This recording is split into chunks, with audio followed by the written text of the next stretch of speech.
Selamat pagi, Shalom Bapak Ibu dan Saudara. Kita bertemu di dalam ibadah Minggu 22 Agustus 2021 masih secara virtual. Oleh karena itu, mari kita bersama-sama mempersiapkan hati dan pikiran kita memasuki saat hening. Jemaat saya undang untuk bangkit berdiri. Pertolongan kita adalah di dalam nama Tuhan yang menjadikan langit dan bumi. Dan yang memeliharakannya dengan kasih setia dan rahmat. Kasih karunia dan damai sejahtera dari Allah Bapa kita dan Tuhan Yesus Kristus menyertai kita sekalian. Amin. Saya persilahkan untuk duduk dan mari bersama-sama kita awali ibadah kita di pagi hari ini. Karena masih di dalam masa-masa bulan kebangsaan dengan nyanyikan nyanyian kebangsaan kita, Rayuan Pulau Kelapa.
Saudara-saudara yang dikasihi di dalam Tuhan Yesus Kristus,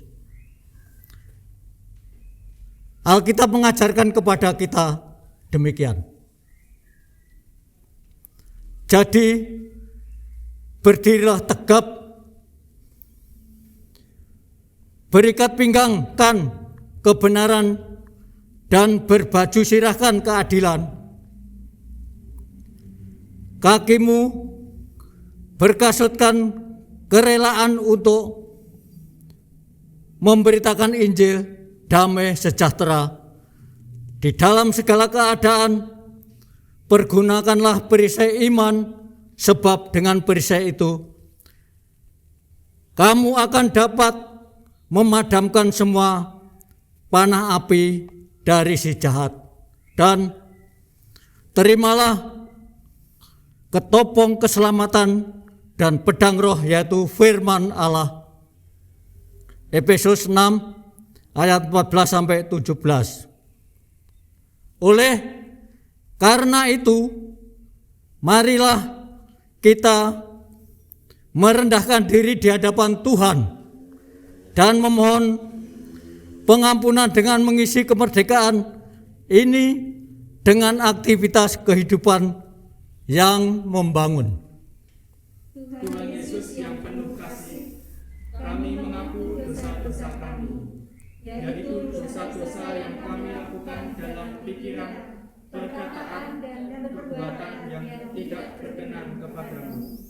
Ampunilah kami, dan anugerahkanlah kuasa Roh Kudus-Mu, agar kami dapat mengisi kemerdekaan yang Tuhan anugerahkan dengan penuh tanggung jawab. Amin. Nyanyian kesanggupan, jemaat dipersilakan berdiri. Saudara-saudara yang kekasih di dalam Tuhan Yesus Kristus, marilah kita memuji Tuhan dengan nyanyian kesanggupan, nyanyian kebangsaan, bangun pemudi-pemuda.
Bapak, Ibu, Saudara, dan anak-anakku yang terkasih dalam Tuhan, mari bersama-sama kita tunduk diri menghadap Tuhan di dalam doa syafaat dan epiklese.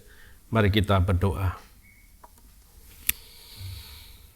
Terpujilah nama-Mu Tuhan, kekal sampai selamanya di dalam kehidupan kami, karena kami sebagai umat-Mu terus-menerus berusaha untuk patuh dan taat akan perintah Tuhan. Walaupun pada zaman-zaman yang tidak menentu, khususnya di masa-masa pandemi ini.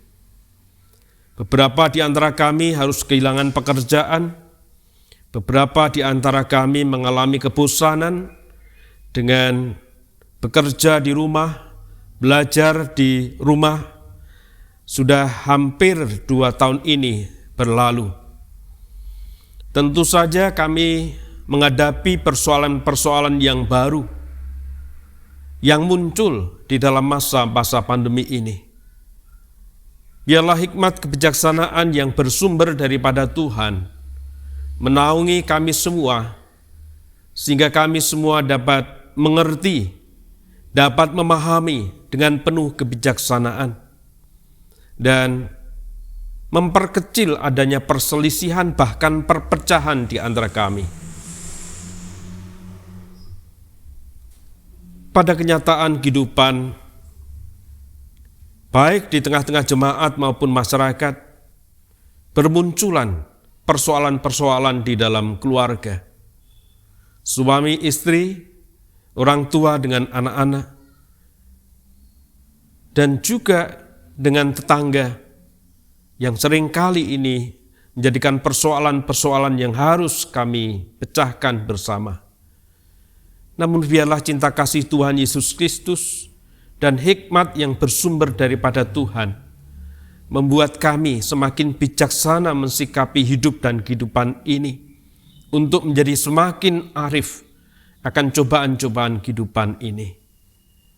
Bapa, kiranya Engkau selalu hadir di tengah-tengah kehidupan kami dan mampukan bangsa ini untuk bangkit.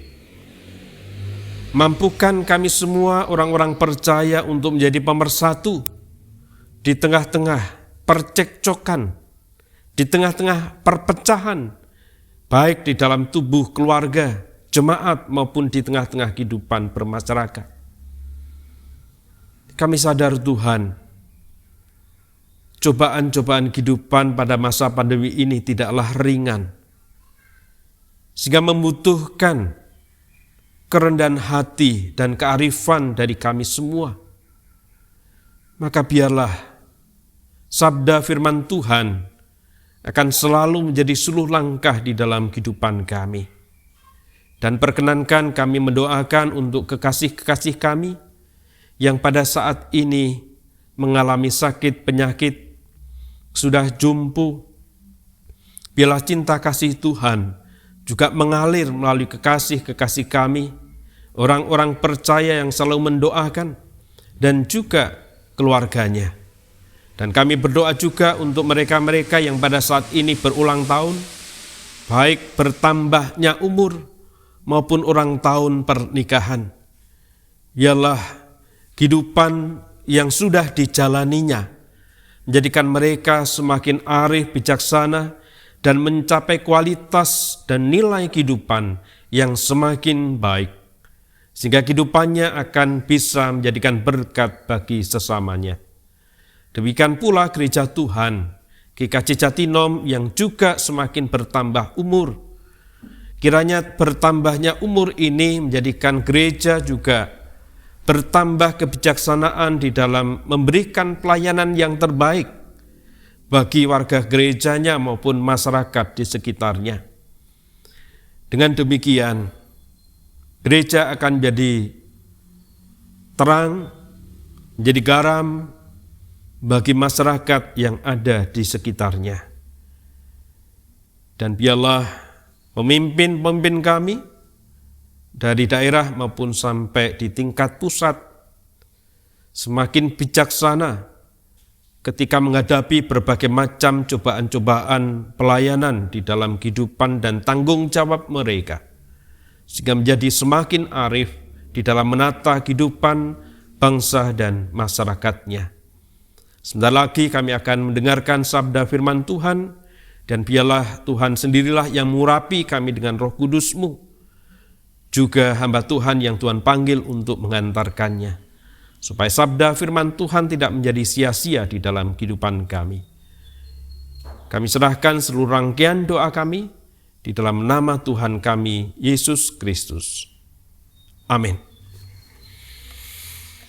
Bapak, Ibu, Saudara, anak-anakku yang terkasih di dalam Tuhan, mari kita belajar bersama dari firman-Nya yang terambil dari surat Rasul Paulus kepada jemaatnya yang ada di Efesus pada pasalnya yang ke-6, ayatnya yang ke-10 sampai dengan ayatnya yang ke-20.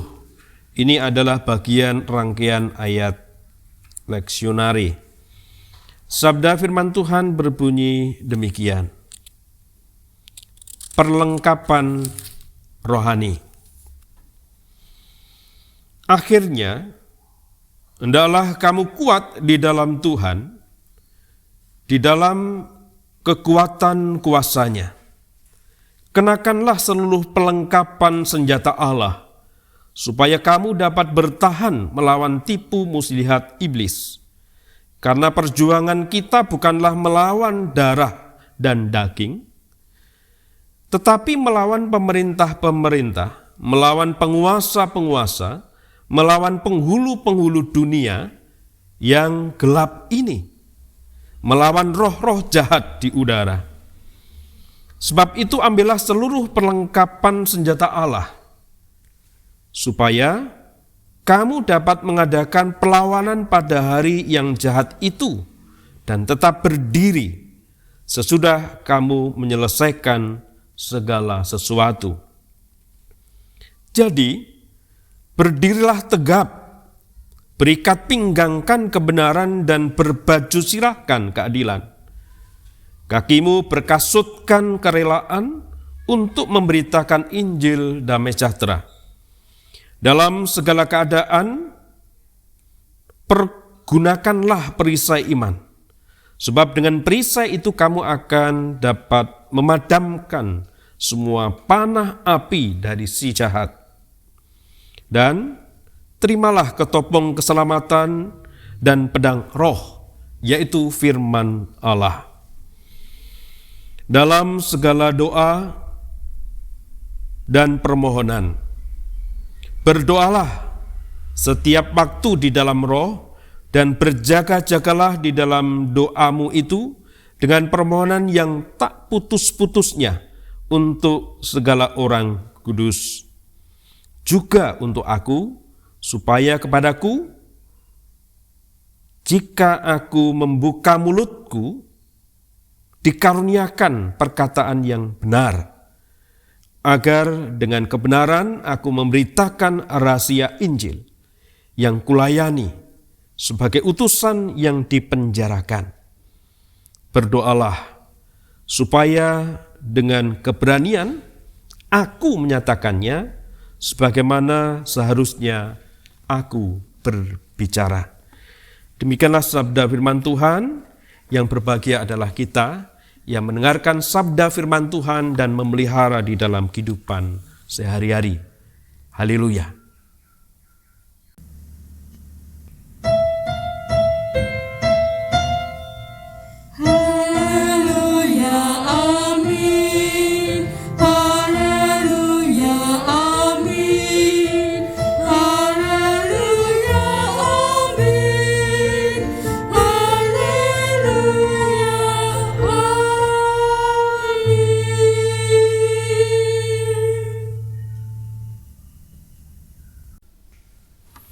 Anak-anakku yang terkasih dalam Tuhan, saudara-saudara dan Bapak Ibu yang kami hormati, malah bersama-sama kita merenungkan sabda firman-Nya yang terambil dari Efesus 6 ayat 10 sampai dengan 20 yang telah kita baca.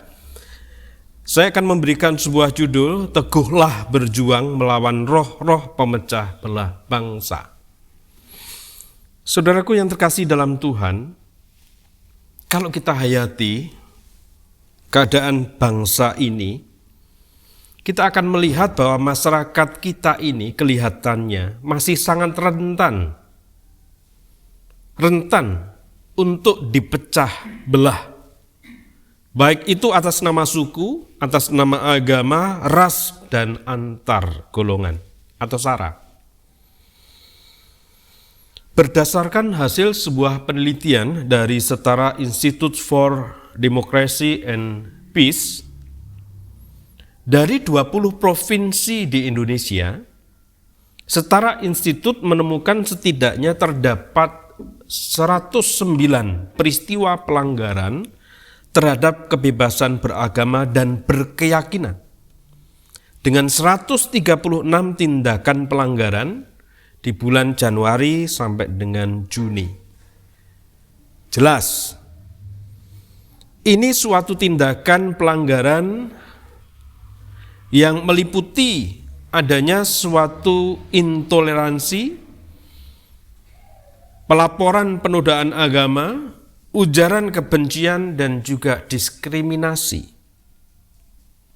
Itu jenis tindakan-tindakan pelanggarannya. Yang juga memprihatinkan adalah aktor pelanggaran ini didominasi oleh individu dan juga oleh kelompok masyarakat. Nah, Bapak Ibu yang terkasih di dalam Tuhan Yesus Kristus, di dalam surat yang kita baca dari Rasul Paulus kepada jemaatnya yang ada di Efesus, ada sebuah seruan, kenakanlah seluruh perlengkapan senjata Allah. di ayat yang ke-11. Kira-kira apa yang dimaksud dengan Rasul Paulus dengan seruan ini? Apakah Rasul Paulus sedang menggelorakan dan menggendangkan sebuah perang dan kekerasan fisik terhadap mereka-mereka yang bukan pengikut-pengikut Rasul Paulus? Rasul Paulus memakai sebuah gambaran tentang perlengkapan senjata. Namun, gambaran kekerasan dan kebrutalan perang dari pelengkapan senjata ini justru oleh Rasul Paulus dilucuti. Ikat pinggang, baju zirah, kasut, ketopong, perisai, dan pedang tidak lagi dipakai di dalam simbol atau instrumen kekerasan. Namun pelayanan dan perjuangan hidup untuk mencapai cinta kasih Tuhan. Karena di sana dijelaskan, tergambarkan kebenaran itu ikat pinggang kebenaran. Keadilan, baju sirah. Injil damai sejahtera, kasut. Keselamatan, itu ketopong. Iman, perisai. Firman-Nya, pedang. Menjadi senjata untuk melawan roh-roh jahat yang memecah belah kehidupan bersama. Jadi saudaraku yang terkasih dalam Tuhan, di dalam konteks negara kita ini, senjata Allah yang kita pakai yaitu senjata kebenaran, keadilan, damai sejahtera, keselamatan, iman, dan firman-Nya. Itu untuk melawan beragam ujaran-ujaran kebencian, fitnah, intoleransi, diskriminasi, bahkan kekerasan yang bisa memecah belah bangsa Indonesia ini. Menurut Rasul Paulus, kebencian tidak dibalas dengan kebencian. Intoleransi tidak dibalas dengan intoleransi. Fitnah tidak dibalas dengan fitnah. Diskriminasi juga tidak dibalas dengan diskriminasi. Apalagi ujaran kebencian tidak dibalas dengan ujaran kebencian juga. Namun kejahatan dibalas dengan sebuah kebaikan, yaitu kasih. Bangsa yang majemuk akan bisa tetap berdiri di dalam keragaman yang ada. Namun bangsa yang majemuk, yang terpecah belah, tentu tidak akan bisa bertahan lama. Ada sebuah film lama yang berjudul The Devon Bones, produksi lama, yaitu 1958.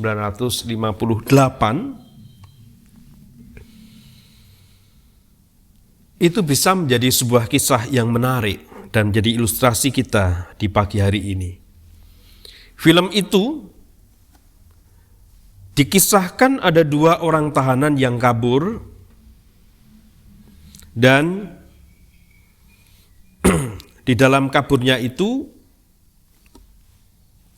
dari mobil yang mengangkutnya karena terjadi sebuah kecelakaan. Tangan-tangan mereka terborgol, terantai satu dengan yang lainnya, orang satu dengan yang lainnya. Dan orang itu pada dasarnya saling membenci satu dengan yang lainnya. Orang yang sama-sama tahanan itu saling membenci satu dengan yang lainnya. Karena keduanya itu memiliki perbedaan ras. Satu kulit putih dan yang satunya berkulit hitam. Namun sekarang ini ketika mereka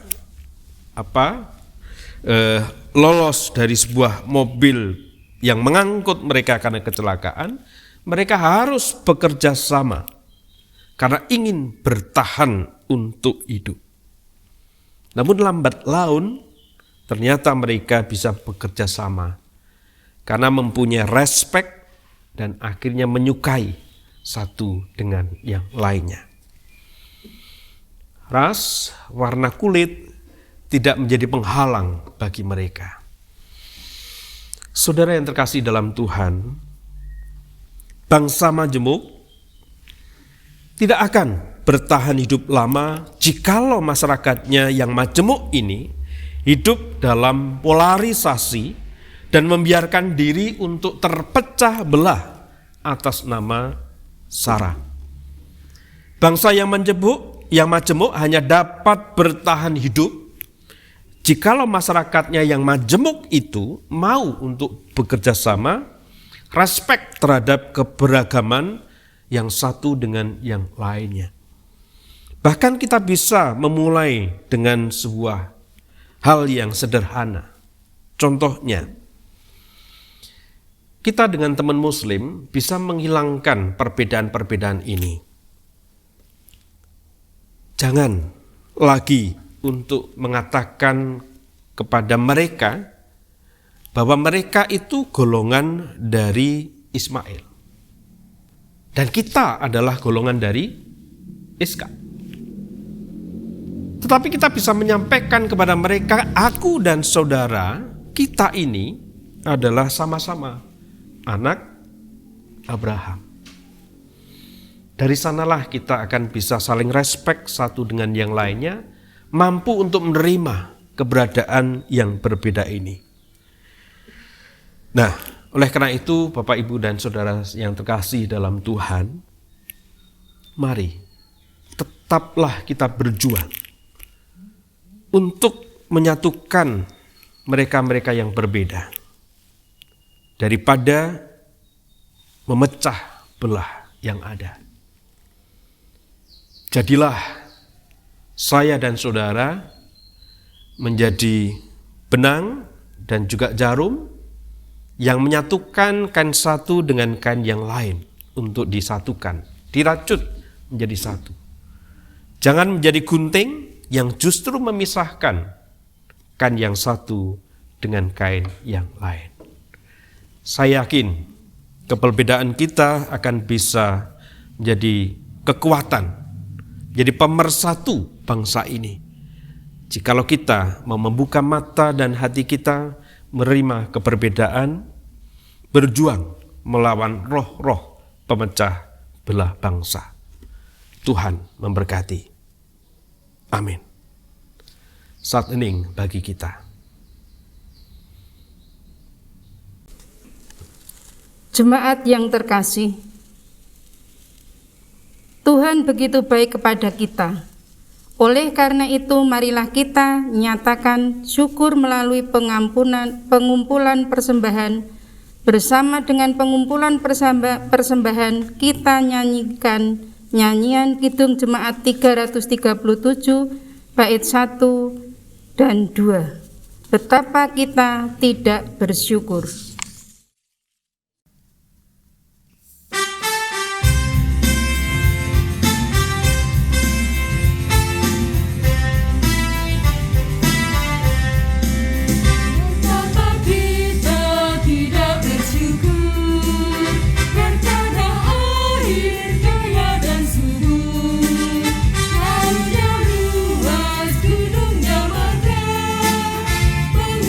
Pada bukit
Marilah kita bangkit berdiri. Kita serahkan persembahan kita ini dengan berdoa bersama. Tuhan Yesus yang baik, kami mengucapkan syukur atas semua kasih dan kemurahan yang sudah Tuhan berikan. Terimalah dan berkati persembahan kami, agar dapat dipergunakan untuk pelayanan gereja-Mu, sehingga nama-Mu dipermuliakan. Jika sebentar lagi kami akan melakukan aktivitas kami, kiranya Tuhan menyertai kami. Doa ini kami serahkan di dalam nama Tuhan Yesus yang mengajarkan kami berdoa, Bapa kami.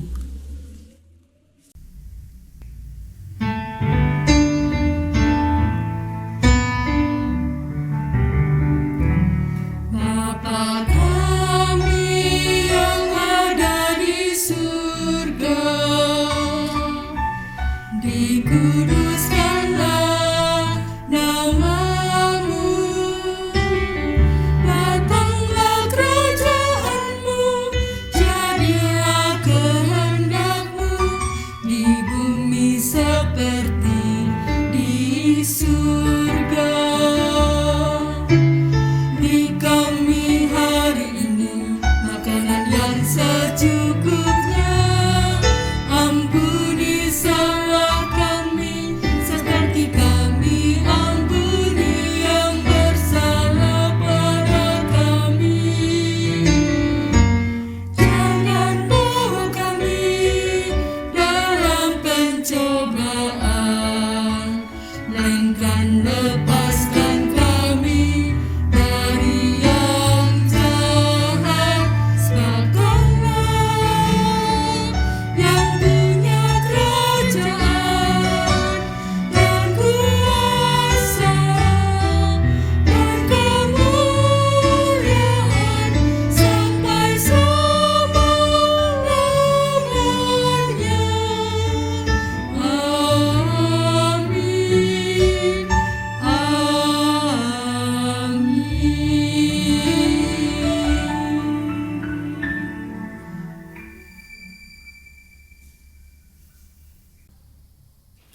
Jemaat yang mengasihi dan dikasihi oleh Tuhan Yesus Kristus, bersama dengan orang percaya di seluruh dunia, marilah kita meneguhkan iman dengan mengucapkan bersama pengakuan iman rasuli. Aku percaya kepada Allah Bapa yang Maha Kuasa, Khalik langit dan bumi, dan kepada Yesus Kristus, Anak-Nya tunggal Tuhan kita, yang dikandung daripada Roh Kudus, lahir dari anak darah Maria, yang berita di bawah pemerintahan Pontius Pilatus, disalibkan, mati dan purkan, turun ke dalam kerajaan maut. Pada hari yang ketiga bangkit pula dari antara orang mati, naik surga, duduk sebelah kanan Allah Bapa yang Maha Kuasa, dan akan datang dari sana untuk menghakimi orang yang hidup dan yang mati. Aku percaya pada Roh Kudus, gereja yang kudus dan am, persekutuan orang kudus, pengampunan dosa, kebangkitan daging, dan hidup yang kekal. Mari bersama-sama kita melanjutkan segala aktivitas pemberian Tuhan dengan memelihara perdamaian ini, memelihara perbedaan ini, dan terimalah berkat Tuhan. Tuhan memberkati saudara dan melindungi saudara. Tuhan menyinari saudara dengan wajah-Nya dan memberi saudara kasih karunia. Tuhan menghadapkan wajah-Nya kepada saudara dan memberikan saudara damai sejahtera. Amin.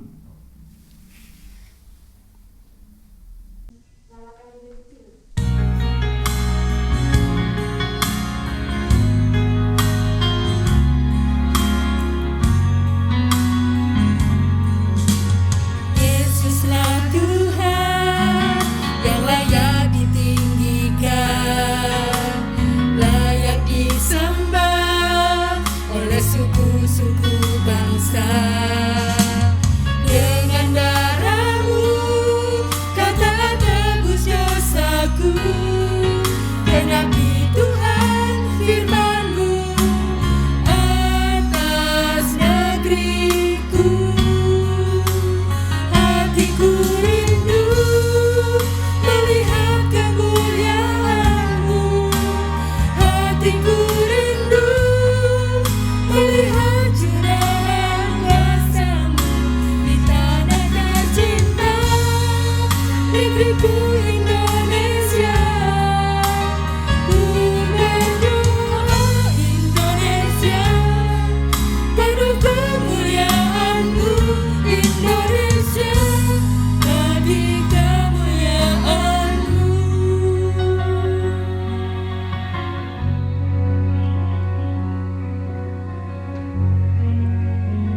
Jemaat yang dikasihi Tuhan, ibadah hari Minggu tanggal 22 Agustus 2021 telah selesai.